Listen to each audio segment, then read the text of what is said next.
우리가 성경을 늘 이렇게 묵상하고 또 듣고 보곤 합니다. 그러는 중에 느낄 수 있는 것은 성경 속에 기록되어 있는 인물들을 보면 하나님의 눈에 들어온 사람들이 누군가 하는 것에 대한 기록이 되어 있다고 하는 사실을 발견합니다. 그런 거로 저와 여러분들도 하나님의 눈에 들어가는 그러한 삶을 소망을 가지고 사시기를 축복합니다. 누가 하나님의 눈에 들어 하나님의 나라에 가서 하나님께서 주시는 상급을 받을 수 있을까 하는 그 명부에 오늘 저와 여러분들이 기록되어 가고 있는 줄로 믿습니다. 좁게는 누가 우리 교회의 성도들이 믿음 생활하는 가운데에 성도들 눈에 누가 들어오는 사람이 될까, 또 누가 목회자의 가슴 속에 들어오는 사람이 될까. 목회를 하다 보면 특별히 목사의 눈에 들어오는 성도님들이 있습니다. 분명히 말씀드리자면 그들은 결코 목사에게 잘 보이려고 그러한 신앙생활을 하는 것은 아니다라고 하는 거예요. 물론 그들은 같은 교인들의 눈에 들려고도 그러한 생활을 하고 있는 것은 아니에요. 오직 하나님의 말씀대로 살려고 하다 보니까, 교회를 진심으로 섬기려고 하다 보니까, 자신의 믿음을 지켜하는 삶을 충실하게 생활하다 보니까 성도의 눈에 들어오고 목회자의 눈에 들어오고 하나님의 눈에 들어가게 되는 줄로 믿습니다. 그 모습이 너무 하나님의 마음에 합당하다 보니까 왠지 목사의 마음에 눈에 들고 또 성도들의 눈에 들어 감동이 되곤 하는 것이죠. 그 모습이 왠지 남의 그 눈에 들을 만큼 남다르다 보니까 하나님의 마음에 감동을 주는 것이죠. 봉사를 해도 언제나 불평도 불만도 없이 항상 잡음도 없고 말썽도 없이 믿음 생활을 합니다. 봉사를 하는데 누군가 알아주지 않아도 언제나 그는 그 자리에 있습니다. 헌금을 해도 언제나 정성껏 최선을 다하는 그런 모습을 가지고 있습니다. 기도를 해도 소리 없이 눈물을 내면서 진실하게 기도하는 그들의 모습이 성도의 눈에 들어오는 것이죠.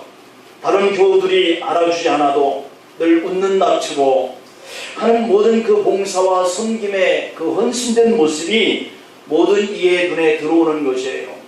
다른 교우들이 알아주지 않아도 늘 웃는 낯으로 모든 이의 그 믿음 생활하는 그러한 그 모습이 참 아름답다라고 이렇게 보여지는 것이죠. 예배 시간에도 늘 그는 거기에 있습니다. 봉사하는 자리에도 늘 그는 거기에 있습니다. 기도하자 해도 또 예배드리자 해도 그는 늘 그 장소에 있습니다.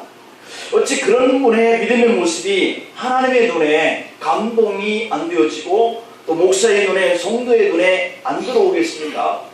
오늘 본문에 보니 바로 그런 사람이 예수님의 눈에 들어왔다라고 하는 거예요.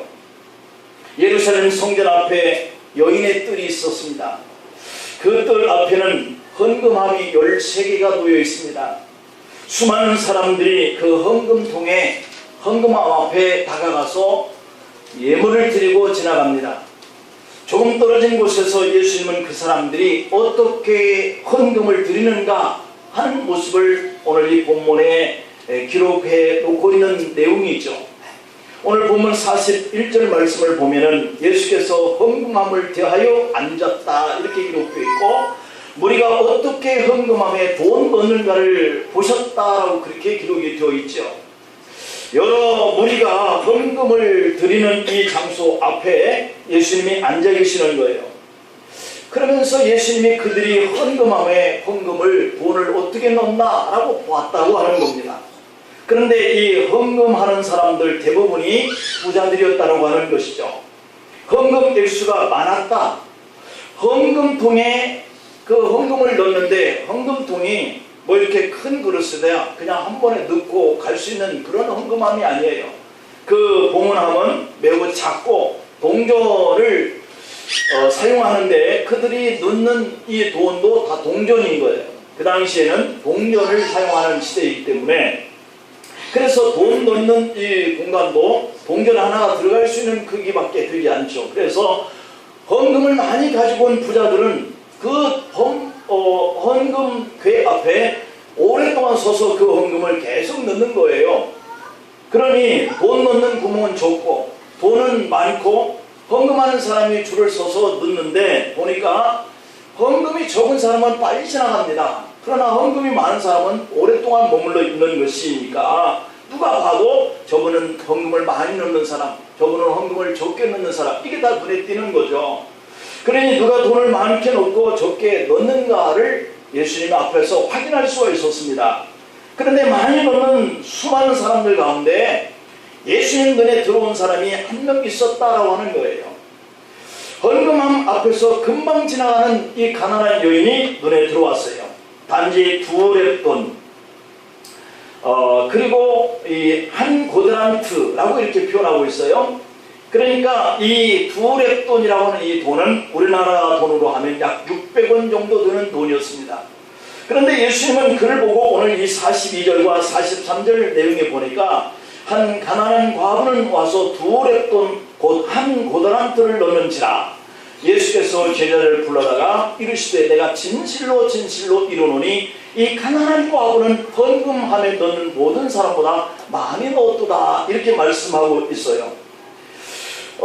그리고 본문 44절에서 왜 그러한 이유를 밝히고 있는데 그 이유가 44절에 그들은 다 풍족한 중에서 넣었거니와 이 과부는 그 가난한 중에서 자기의 모든 소유 곧 생활비 전부를 넣었느니라, 이렇게 기록하고 있는 이유를 밝히고 있습니다.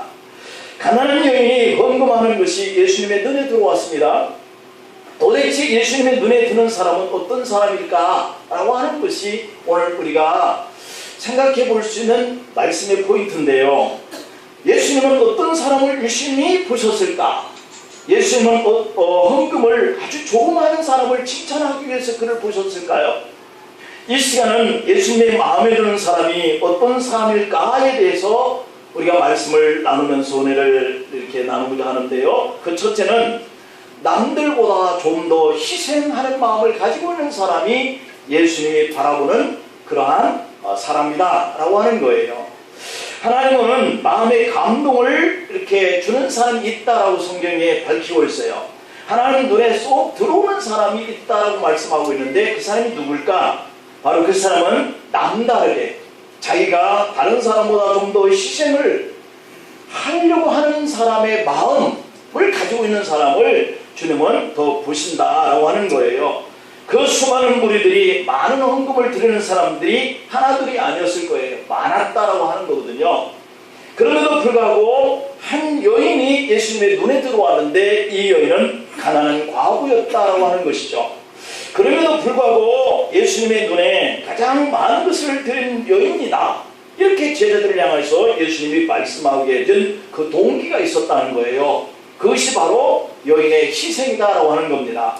가난한 여인은 돈이 없어서 가난한 사람이다 라고 하는 거잖아요. 그 여인은 과부가 돼서 처지가 매우 딱하게 되었다고 하는 거예요.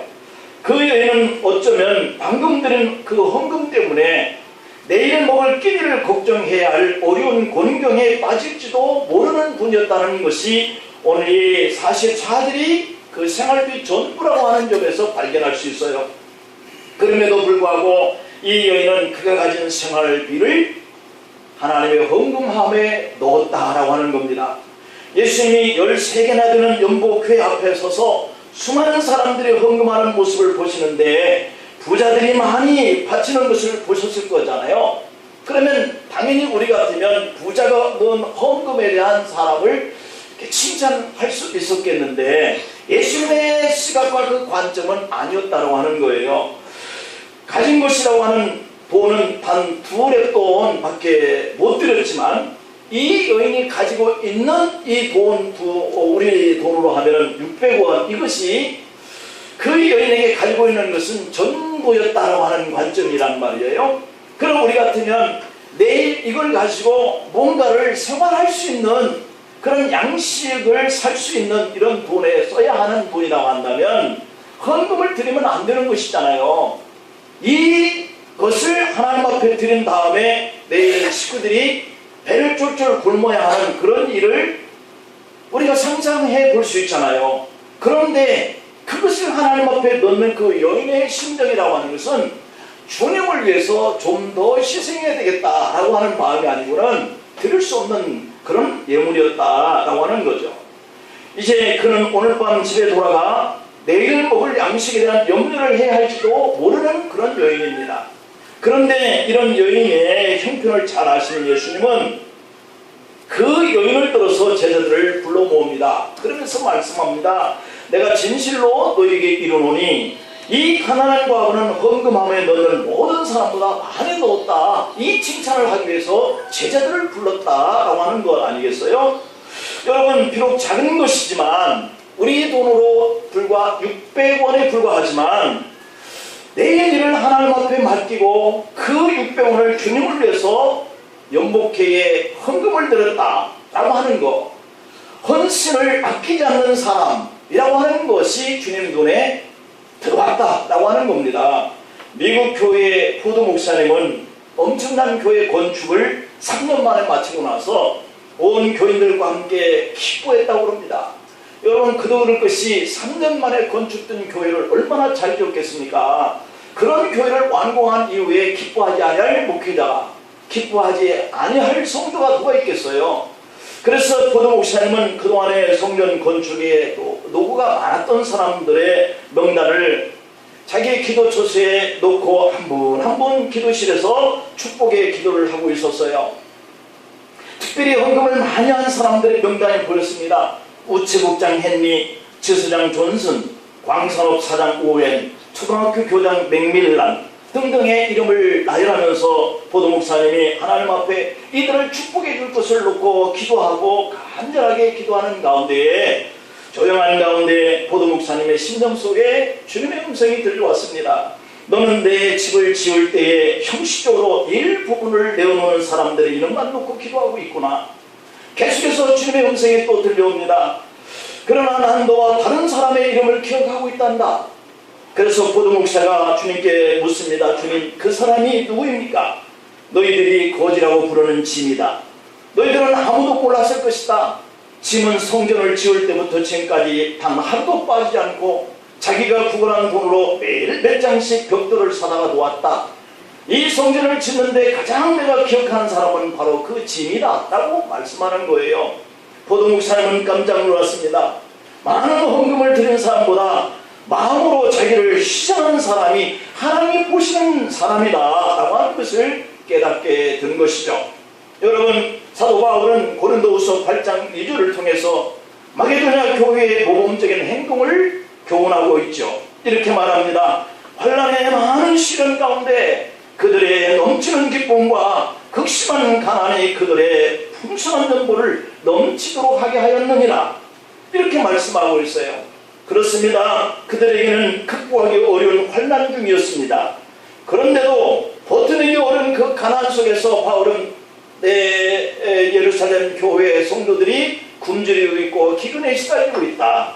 이것을 얘기하면서 도움을 청하였습니다. 그런데 이 마게도냐 교회가 자신들이 먹는 일에 피폐해 있고 가난한 삶 중에서도 그러한 부탁의 말을 듣고 그들은 연보를 하기 시작했는데 그들의 가난보다 훨씬 더 넉넉하게 넘치게 했다라고 하는 것이 성경에서 교훈하고 있는 그들의 하나님이 감동을 받으신 사건이라고 하는 것이죠. 더 어려운 예루살렘 교회를 돕자라고 하는 이 바울의 말에 마게도냐 교인들은 기쁨으로 연보를 했다는 거예요. 이것은 그들의 생활에 비해서 생각지 않게 많이 했다고 하는 얘기거든요. 이번 인도네시아에 휴가 중에 다녀오면서 방문한 개척한 지 3개월 된 엘샤다의 호산나 교회에서 수요 저녁 예배를 드렸습니다. 천정은 택시도 붙어 있지 않냐는 그런 스레트가 보여주는 지붕이 노출된 채 맨바닥에는 접이식 철 의자가 놓여 있었어요. 옛날에 개척교회 시작했던 힘들었던 생각이 떠올라 약간의 여유 중에 헌금을 드렸습니다만, 바울은 예루살렘의 성도들의 어려움에 눈이 밟혔던 것이죠. 그래서 고린도 교회에게 헌금을 요청을 했어요. 하나님은 이렇게 희생하는 사람들에게 감동을 가지고 계시는 분이시다. 지금도 하나님은 우리 마음속에 감동을 주실 때마다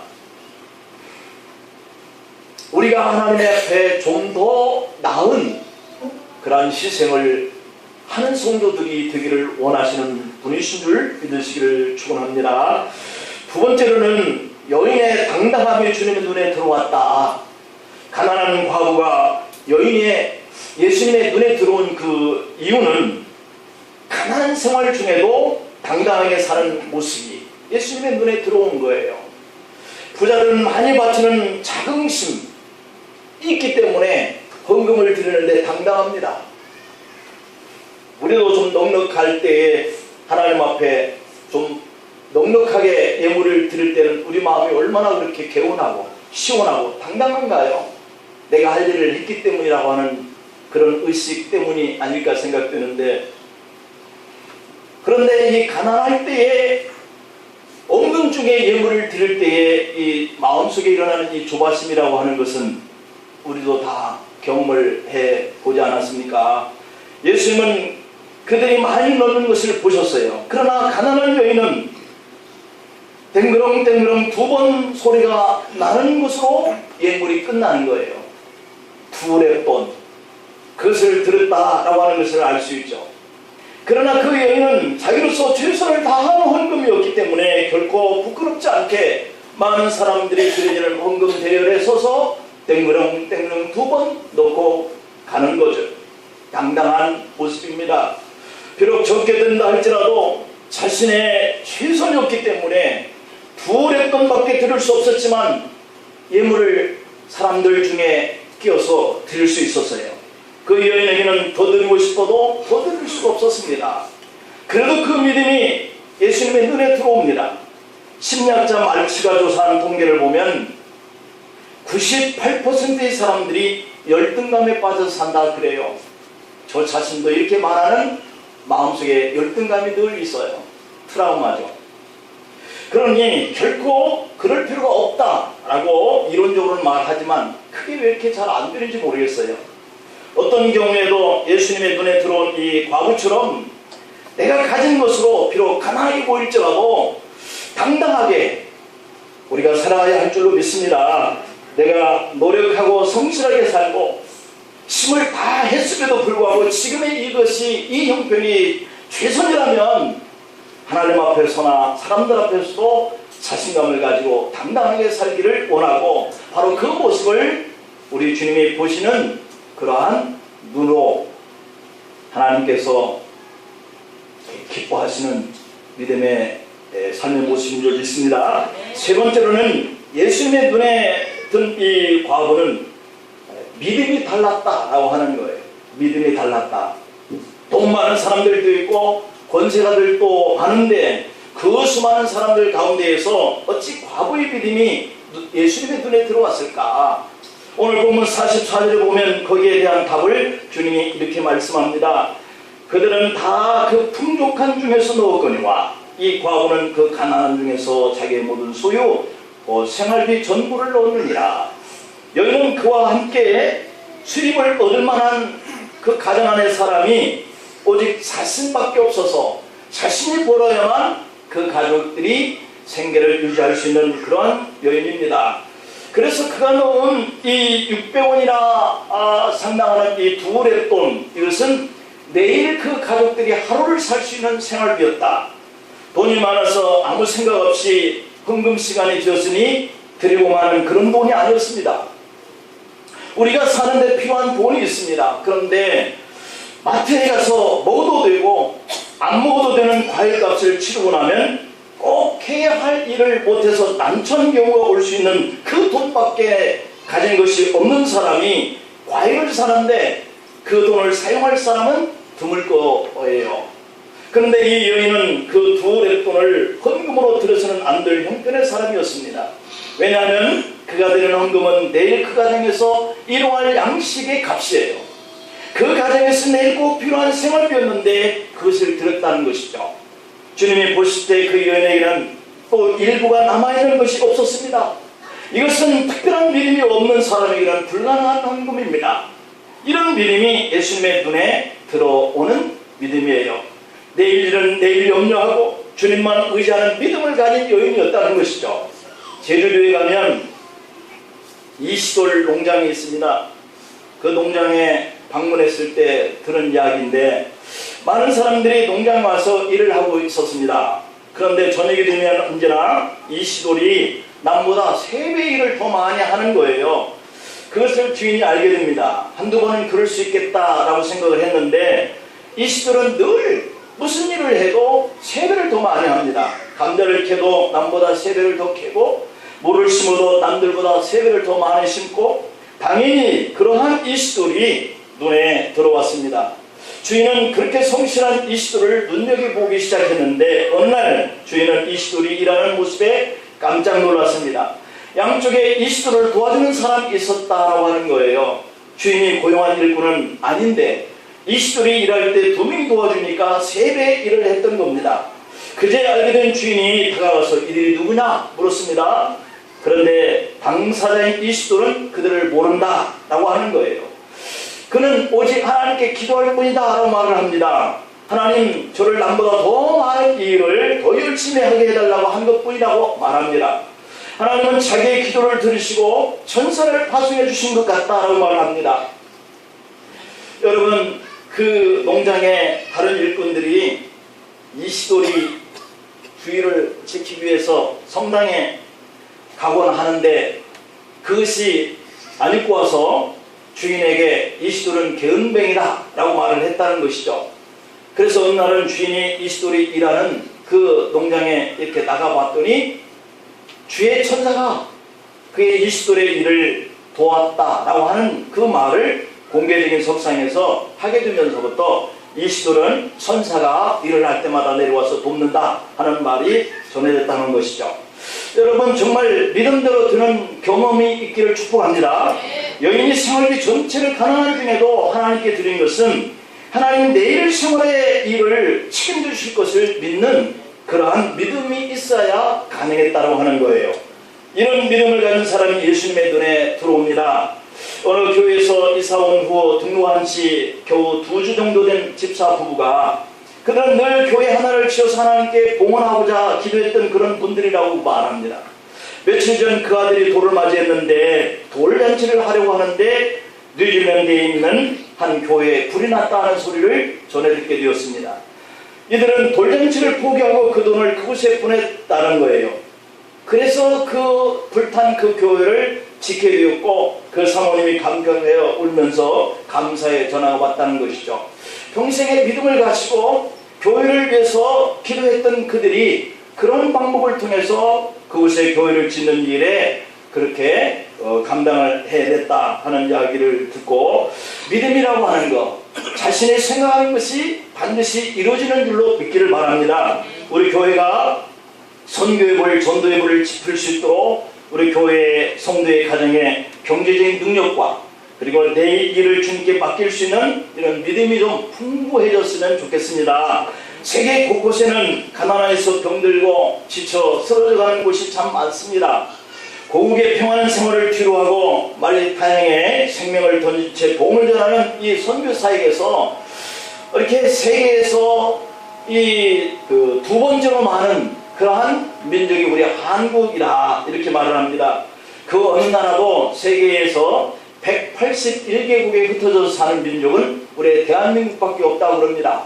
그것은 우리 선교사들이 그만큼 많은 나라에 들어가서 살면서 자연적으로 181개국의 나라에 우리 한국의 사람들이 가서 살고 있다라고 하는 것을 보면서 정말 대단한 민족이다 하는 생각을 가져봅니다.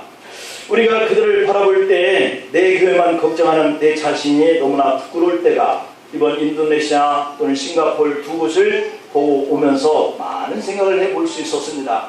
굶주려 먹을 끼니 걱정하고 등뼈가 앙상하고 얼굴에 심줄이 튀어나와 보기에도 무서운 그들을 생각하면서 선교일을 하는 이러한 선교사들, 이들을 바라보면서 우리가, 우리 교회가 해야 할 일들, 그 관심을 가져야 할 일들이 참 많다 하는 생각을 가져보면서 이것이 우리의 힘으로는 붙일 수 있지만 믿음을 가지고 우리가 그 일을 감당해내 가면 우리 교회가 하나님 눈에 들고 여러분들의 믿음이 하나님 눈에 들어서 여러분들이 칭찬과 상급을 받게 될 줄로 믿습니다. 기도하시겠습니다. 아버지 하나님, 하나님 사랑을 감사하고